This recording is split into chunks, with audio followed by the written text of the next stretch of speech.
Oke, assalamualaikum warahmatullahi wabarakatuh. Berjumpa lagi dengan pelajaran seni budaya di semester ganjil untuk kelas 7 dalam tema bernyanyi satu suara secara berkelompok dalam bentuk unisono. Oke, dalam kompetisi dasar kali ini yaitu memahami konsep dasar menyanyi satu suara secara berkelompok dalam bentuk unisono, dan untuk KD 4.1-nya menyanyikan lagu dengan satu suara secara berkelompok dalam bentuk unisono. Oke anak-anak semuanya, indikator pembelajaran kali ini adalah mengidentifikasi bernyanyi satu suara secara berkelompok dalam bentuk unisono, dan kemudian memahami konsep dasar bernyanyi satu suara secara berkelompok dalam bentuk unisono, dan selanjutnya adalah menyanyikan lagu daerah secara unisono atau perorangan. Ini yang harus kalian miliki setelah pembelajaran ini selesai. Oke, untuk pembahasan materinya, silakan simak baik-baik penjelasan dari ibu kali ini. Oke anak-anak manis semuanya, simak baik-baik ya. Oke, kira-kira apakah unisono itu? Bernyanyi secara unisono. Bernyanyi dapat dilakukan secara perorangan ataupun berkelompok. Bernyanyi secara berkelompok dalam satu suara, seperti menyanyikan melodi lagu atau suatu lagu, disebut bernyanyi secara unisono. Contoh, ketika seluruh peserta upacara menyanyikan lagu Indonesia dengan melodi dan irama yang sama seperti yang menyanyikannya satu orang ya. Nah, pengertian unisono yang populer dan kerap digunakan adalah teknik bernyanyi dengan satu suara atau satu nada secara berkelompok. Sederhananya yaitu pengertiannya, unisono adalah bernyanyi dengan suara atau dengan satu suara secara berkelompok.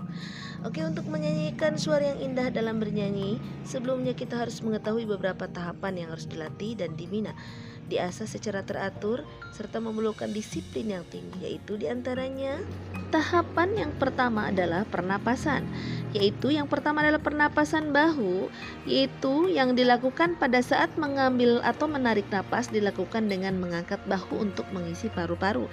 Yang kedua adalah pernapasan dada. Pernapasan dada dilakukan dengan membusungkan dada pada saat menarik napas untuk mengisi paru-paru.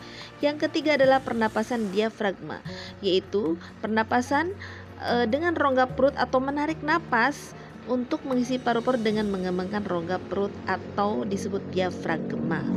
Oke, untuk tahapan selanjutnya adalah resonansi. Apa itu resonansi? Yaitu menggembangkan suara.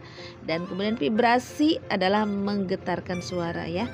Resonansi adalah usaha untuk memperindah suara dengan memfungsikan rongga-rongga udara yang turut bervibrasi atau bergetar di sekitar mulut dan tenggorokan.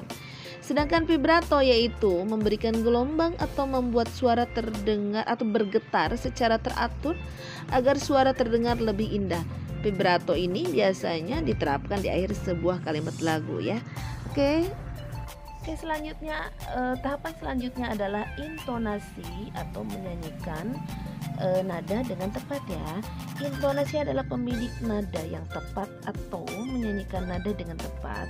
Nah, untuk bisa memiliki intonasi yang baik, kita sebaiknya berlatih dengan alat musik seperti piano atau keyboard ya.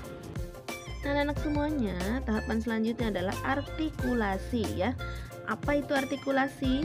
Yaitu pengucapan yang benar dan jelas ya. Yaitu cara mengucapkan kata-kata dalam bernyanyi itu dengan jelas dan benar agar pesan lagu yang dapat pesan lagu yang disampaikan atau yang dinyanyikan itu dapat dipahami oleh pendengar. Nah, faktor-faktor yang perlu diperhatikan untuk mendapatkan artikulasi yang baik antara lain adalah ya, sikap tubuh. Sikap tubuh sangat mempengaruhi pada sirkulasi napas yang merupakan unsur penting dalam bernyanyi ya. Dan yang kedua adalah posisi mulut ya.